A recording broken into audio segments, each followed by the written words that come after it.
नमस्कार, जय हिंद दोस्तों। स्वागत है आपका हमारे YouTube चैनल GWA पर। तो दोस्तों, आज की इस क्लास में ईवीएस से कुछ क्वेश्चन हम लाए हैं आपके लिए।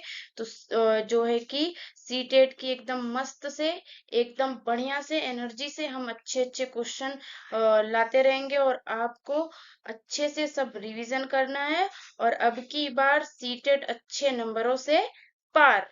ठीक है दोस्तों, तो अगर आप चैनल पर पहली बार आए हो तो चैनल को सब्सक्राइब करें, शेयर करें और पूरी क्लास देखने के बाद अगर आपको क्लास अच्छी लगती है, आपको क्वेश्चन अच्छे लगते हैं, आपको ऐसा लगता है कि यूजफुल है, तो आप लाइक करें। ठीक है, चलिए चलते हैं। जय माँ सरस्वती सदा सहाय। अब हम क्वेश्चन की तरफ चलेंगे। देखिए, ईवीएस में मतलब कि पर्यावरण अध्ययन में शैक्षिक भ्रमण का मूल उद्देश्य क्या है? पर्यावरण में शैक्षिक भ्रमण का मूल उद्देश्य क्या है? ए, बच्चों की ऊर्जा का विकास करना। बी, छात्रों को हस्त गतिविधि आधारित अनुभव प्रदान करना। सी, समाजीकरण को बढ़ावा देना। और डी है टीम भावना को बढ़ावा देना। तो देखिए, अगर हम पर्यावरण अध्ययन में शैक्षिक भ्रमण का मूल उद्देश्य हमारा ये है कि छात्रों को हस्त गतिविधि आधारित अनुभव प्रदान करना। ठीक, जितना हम छात्रों को अनुभव प्रदान करवाएंगे उतना अच्छा होगा। ठीक, चलते हैं अगले क्वेश्चन की तरफ। उच्च ज्वर के साथ कपकपी जिसका उपचार सिनकोना पेड़ की छाल से किया जा सकता है, वह कौन सी बीमारी है? वह कौन सा रोग है कि जिसके उपचार के लिए हमें सिनकोना जो वृक्ष है उसकी छाल से जो है उसका उपचार किया जाता है? तो ए है मियादी बुखार, बी है डेंगू, सी है मलेरिया और डी है चिकनगुनिया। तो देखिए, इसका आंसर हो जाएगा ऑप्शन सी, मलेरिया। मलेरिया जो बीमारी है उसके उपचार में हम सिनकोना वृक्ष की छाल का प्रयोग करते हैं। ठीक है दोस्तों, चलते हैं आगे के क्वेश्चन की तरफ। निम्नलिखित में से कौन सा खाद्य पदार्थ रेशा युक्त है? ऐसा कौन सा पदार्थ इन चारों में से हम अगर लेते हैं तो उसमें कौन से पदार्थ में जो है रेशा पाया जाएगा, जिसमें रेशा से वो भरपूर रहेगा? पहला है नूडल्स, बी फल तथा सब्जियां, सी है दाल और डी है तला हुआ भोजन। तो देखिए, ये जो रेशा वेशा हमको फल और सब्जियों में ही मिलते हैं। ठीक है दोस्तों, तो चलते हैं आगे के क्वेश्चन पर। चक्रवात से सर्वाधिक विनाश किस क्षेत्र में होता है?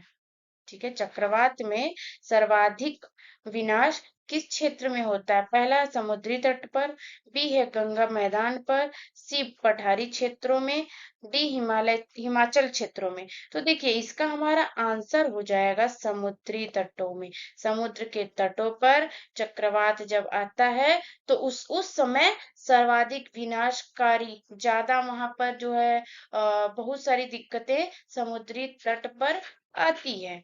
ठीक है, चलते हैं आगे क्वेश्चन पे। भारत में प्रोजेक्ट टाइगर की शुरुआत किस वर्ष हुई? ऑप्शन ए है 1952, बी है 1973, सी है 1996 और डी है 1982। तो हमारा आंसर हो जाएगा ऑप्शन बी 1973। देखिए, ये ऐसे क्वेश्चन सिर्फ हमको रटने हैं। जैसे अगर ये जितने भी हमारे सन से रिलेटेड हैं जो ऐसे पूछता है, ये हमको खाली रटना है फटाफट इसको। ठीक है, चलते हैं आगे। स्वाद कलिकाएं पाई जाती हैं किसमें? स्वाद कलिकाएं हमारे शरीर के किसमें पाई जाती है? जीभ में, नाक में, गले में, दांत में। तो देखिए, इसका आंसर हो जाएगा ऑप्शन ए, जीभ में। जीभ में हमें जो है हमारे स्वाद कलिकाएं पाई जाती हैं। जब हम कुछ भी खाते हैं तो जीभ से ही हमें उसका पता चलता है कि क्या है, खट्टा है, मीठा है, तीखा है, जैसे कड़वा है। कोई भी चीजें किसी भी चीज का स्वाद हमें जीभ से ही प्राप्त होता है। तो चलते हैं आगे के क्वेश्चन की तरफ। किस जैव क्षेत्र से किस जैव क्षेत्र से स्टेप शब्द संबंधित है? ये जो स्टेप शब्द है, ये स्टेप शब्द किससे संबंधित है इन चारों ऑप्शन में से? तो पहला उष्णकटिबंधीय वन, बी है कोनिफेरस, सी है घास के मैदान और डी है सवाना। तो देखिए, इसका आंसर हमारा हो जाएगा ऑप्शन सी, घास के मैदान। ये जो स्टेप है ये हमारा घास के मैदान से रिलेटेड है। ठीक, चलते हैं आगे। रक्त में उपस्थित अपशिष्ट पदार्थों को अलग करने का कार्य कौन करता है? रक्त में उपस्थित, ठीक है, जो है अपशिष्ट पदार्थों को अलग करने का कार्य कौन करता है? वृक्क करेगा, हृदय करेगा, यकृत करेगा, या कोई नहीं करेगा? तो देखिए, इसमें हमारा आंसर हो जाएगा ये वृक्क करता है, ठीक, वृक्क करेगा। ओके, चलते हैं हम आगे के क्वेश्चन पर। आगे क्या है? निम्नलिखित में से कौन सी शिक्षक की उपयुक्त विधि है? कौन सी शिक्षक की उपयुक्त विधि है? देखिए, संगोष्ठी और श्रुतलेख, दूसरा है व्याख्यान और श्रुतलेख, तीसरा है संगोष्ठी और परियोजना, और चौथा है श्रुतलेख और दत्त कार्य। तो हमारा देखिए, इसमें जो है आंसर सी जो है संगोष्ठी और परियोजना हमारा सही हो जाएगा। मधुमेह नामक रोग कौन से हार्मोन की कमी से होता है? मधुमेह, जो डायबिटीज जिसको हम बोलते हैं, वह हमारे किस हार्मोन की कमी से होगा? ए है इंसुलिन, बी मेलाटोनिन, सी है पैराथायराइड, डी है एड्रीनल। देखिए, इंसुलिन जो है हमारा ऑप्शन ए इसका सही आंसर हो जाएगा, ठीक। चलते हैं आगे। अरब सागर में स्थित भारत का प्रमुख तेल उत्पादक क्षेत्र कौन सा है? अरब सागर के यहाँ जो स्थित भारत का जो है प्रमुख तेल उत्पादक क्षेत्र इन चारों ऑप्शन में से कौन सा है? पहला है दीव, बी जो है दूसरा है बॉम्बे हाई, सी है दमन, और डी है आलिया भट्ट। तो हमारा इसका आंसर अरब सागर में स्थित बॉम्बे हाई जो है तेल उत्पादक क्षेत्र है, ठीक है। चलते हैं आगे की तरफ। किस रेडियो सक्रिय तत्व के विकिरण से उपजाऊ मृदा भी नष्ट हो जाती है? कौन सी ऐसा क्या है रेडियो सक्रिय तत्व, कौन सा तत्व है जिससे हमारी जो है उपजाऊ मृदा नष्ट हो जाती है? ए है थोरियम, बी है स्ट्रोंशियम, सी है यूरेनियम, और डी है उपर्युक्त सभी। तो देखिए, ये जो तीनों है, ये तीनों के वजह से हमारी जो है मृदा नष्ट हो जाती है। तो इसका आंसर हो जाएगा ऑप्शन डी उपर्युक्त सभी। तो चलेंगे आगे, क्या कह रहा है? निम्नलिखित भारतीय राज्यों में से किस राज्य की कोई समुद्री सीमा नहीं है? निम्नलिखित भारतीय राज्यों में से किस राज्य की कोई समुद्री सीमा नहीं है? ए हो जाएगा गुजरात, बी हो जाएगा महाराष्ट्र, सी होगा गोवा, और डी राजस्थान। तो देखिए, राजस्थान ऐसा जो है राज्य है जहां पर जिसके जो है ये ऐसा राज्य है, यहाँ समुद्री सीमा नहीं है, ठीक। चलते हैं आगे। ये देखिए, सॉरी, इसका पहले से ही आंसर हो गया है। कार्बोहाइड्रेट तथा वसा युक्त भोजन को क्या कहते हैं? नहीं, ये गलत है। ये जो हमें ना ऊर्जा देने वाला भोजन है, कार्बोहाइड्रेट और वसा, ये दोनों हमको ऊर्जा देते हैं, ठीक है। ये ऊर्जा देने वाला हमारा भोजन है। कार्बोहाइड्रेट जो है, अभी कार्बोहाइड्रेट में देखिए ग्लूकोज है। अगर कोई भी दौड़ने वाला आदमी है या फिर परिश्रम करने वाला आदमी है, उसको अगर किसी भी चीज की तुरंत आवश्यकता होगी तो कार्बोहाइड्रेट हम उसके रूप में हम ग्लूकोज उसको देते हैं, फटाक से उसको एनर्जी मिल जाए, ठीक। तो ये जो हो जाएगा ऑप्शन ए हमारा हो जाएगा ऊर्जा देने वाला भोजन है।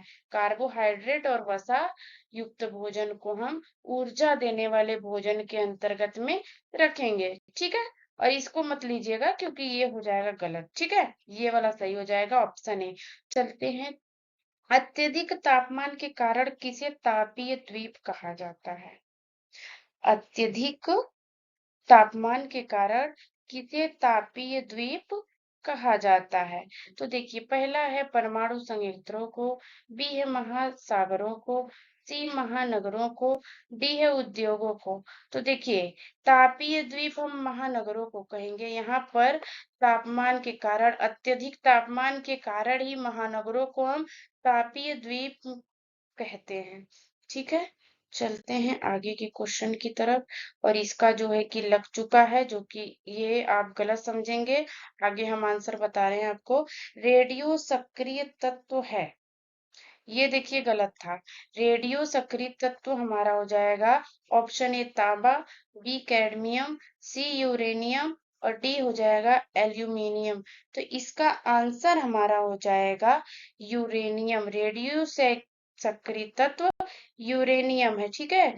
इसको हम रुक जाइए वो कर देते हैं, नहीं तो हो सके तो आप भूल जाए, ठीक है। चलते हैं हम आगे क्वेश्चन पे। किसी नदी के प्रदूषण स्तर की माप की जाती है? ये क्या है? इन चारों में से कौन सा ऑप्शन सही होगा? किसके उपयोग से, किसके प्रयोग से नदी कितनी प्रदूषित है उसके स्तर का माप किया जाता है? ऑप्शन है एटीपी, बी है एसटीपी, सी बीओडी और डी हो जाएगा डब्ल्यूपीएल। तो देखिए हमारा आंसर हो जाएगा ऑप्शन सी बीओडी। क्या हो जाएगा? बायोकेमिकल ऑक्सीजन डिमांड, ठीक है। बायोकेमिकल ऑक्सीजन डिमांड, ठीक, इसका आंसर हो जाएगा। अदृश्य प्रदूषण किसे कहा जाता है? पहले तो हम इसको देंगे मिटा, क्योंकि ये हमारा जो है गलत है, ठीक है, ये हमारा गलत है। अदृश्य प्रदूषण हम किसे कहते हैं? वायु प्रदूषण, ध्वनि प्रदूषण, मृदा प्रदूषण या जल प्रदूषण।